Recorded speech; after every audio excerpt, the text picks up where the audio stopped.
Hello बच्चों, चौहानी education channel में आपका स्वागत है। बच्चों, आज हम 8 गेट अभ्यास पुस्तिका कक्षा 6वीं विषय सामाजिक अध्ययन के अध्याय 1 क्या, कब, कहाँ और कैसे के प्रश्न उत्तरों को हल करेंगे। इससे पूर्व अगर आपके द्वारा चैनल को सब्सक्राइब नहीं किया गया है तो चैनल को सब्सक्राइब कर लें और बेल आइकन को प्रेस कर लें, जिससे कि वीडियो की नोटिफिकेशन आपको प्राप्त होते रहेगी। एवं वीडियो को लाइक एवं शेयर जरूर करें। बच्चों, देखेंगे हम प्रश्न क्रमांक 1, अतीत के बारे में हम कैसे जान सकते हैं। इसके लिए हम इतिहास पाठ्य पुस्तक के प्रश्न क्रमांक 1 से उत्तर को खोज करके लिख सकते हैं। उत्तर देखेंगे हम।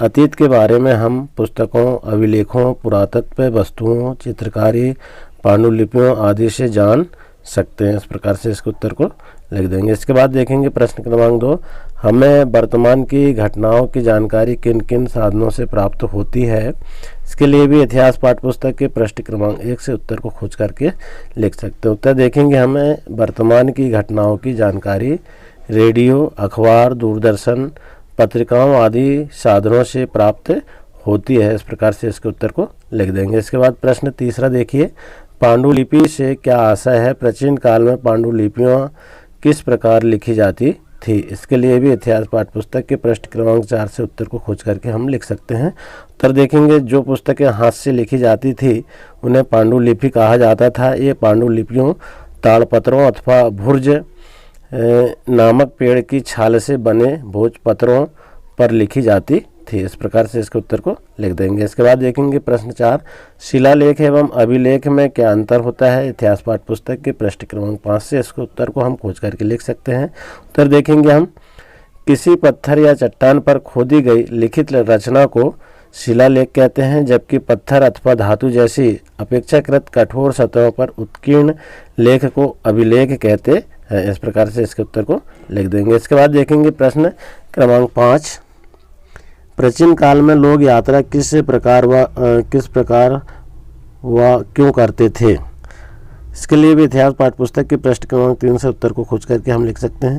उत्तर देखेंगे, प्राचीन काल में लोग कभी काम की तलाश में तो कभी प्राकृतिक आपदाओं के कारण यात्राएं करते थे।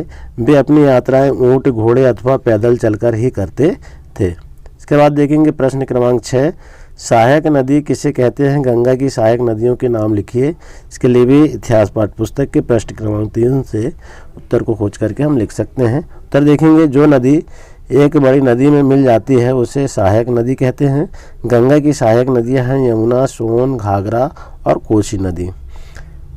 इस प्रकार से हम उत्तर को लिख देंगे। इसके बाद देखेंगे प्रश्न 7, पुरातत्वविद किसे कहते हैं। वे किन चीज़ों का अध्ययन करते हैं। इतिहास पाठ्य पुस्तक के प्रश्न क्रमांक 5 से उत्तर को खोज करके लिख सकते हैं।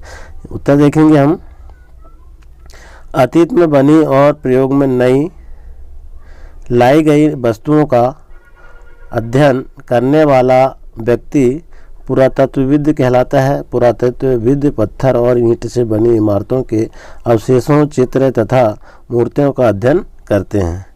इस प्रकार से उत्तर को लिख देंगे। इसके बाद देखेंगे प्रश्न 8, इतिहासकार किसे कहते हैं। वे किन बातों का अध्ययन करते हैं। इतिहास पाठ्य पुस्तक के प्रश्न क्रमांक 6 से इस उत्तर को हम खोज करके लिख सकते हैं। देखेंगे उत्तर हम, इतिहासकार उन्हें कहते हैं जो अतीत का अध्ययन करते हैं। वे पांडुलिपियों, अभिलेखों आदि का अध्ययन करते हैं। इस प्रकार से इसके उत्तर को लिख देंगे। इसके बाद प्रश्न 9 देखिए, कॉमन एरा तथा बिफोर कॉमन एरा से क्या आशय है, लिखिए। इतिहास पाठ्य पुस्तक के प्रश्न क्रमांक 8 से इसके उत्तर को खोज करके हम लिख सकते हैं। देखिए उत्तर, कॉमन एरा का आशय ईसा मसीह के जन्म के वर्ष से है। इसे हिंदी में ईस्वी लिखा जाता है तथा बिफोर कॉमन एरा से आशय ईसा मसीह के जन्म से पूर्व वर्षों से है, जिसे हिंदी में ईसा पूर्व तथा अंग्रेजी में बीसी लिखा जाता है। इस प्रकार से हम इसके उत्तर को लिख देंगे। इसके बाद देखेंगे प्रश्न 10, दिए गए चित्र रेखा मानचित्र में निम्नलिखित को दर्शाइए। इतिहास पाठ्य पुस्तक के प्रश्न क्रमांक 2 से इसके उत्तर को खोज करके लिख सकते हैं। क्या क्या दर्शाना देखिए आप। नंबर 1, गंगा नदी सहायक नदियां सहित। नंबर 2, ब्रह्मपुत्र नदी। नंबर 3, पूर्वी तथा पश्चिमी घाट। नंबर 4, सतपुड़ा एवं विंध्याचल पहाड़ियाँ। नंबर 5, धार मरुस्थल। नंबर 6, गारो पहाड़ियाँ। तो ये मानचित्र है भारत का और इस मानचित्र से इस मानचित्र में हमको दर्शाना है जो इसमें दिया गया है। तो यहाँ हम देखेंगे थार का मरुस्थल यहाँ पर आ जाएगा, यमुना की नदियाँ और गंगा नदी, चंबल, सहायक नदियाँ सहित यहाँ पर ब्रह्मपुत्र नदी और गोरों का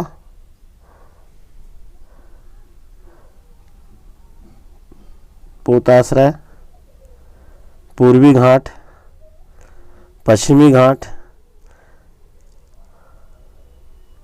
इस प्रकार से हम यहाँ पर गोरों की पहाड़ियाँ यहाँ पर हो जाएगा। और इस तरह से हम यहाँ पर भारत के मानचित्र में दर्शा देंगे। तो आशा है बच्चों आपको वीडियो पसंद आया होगा। इसी तरह आने वाले अध्याय को कंप्लीट करने के लिए चैनल में बने रहें। धन्यवाद।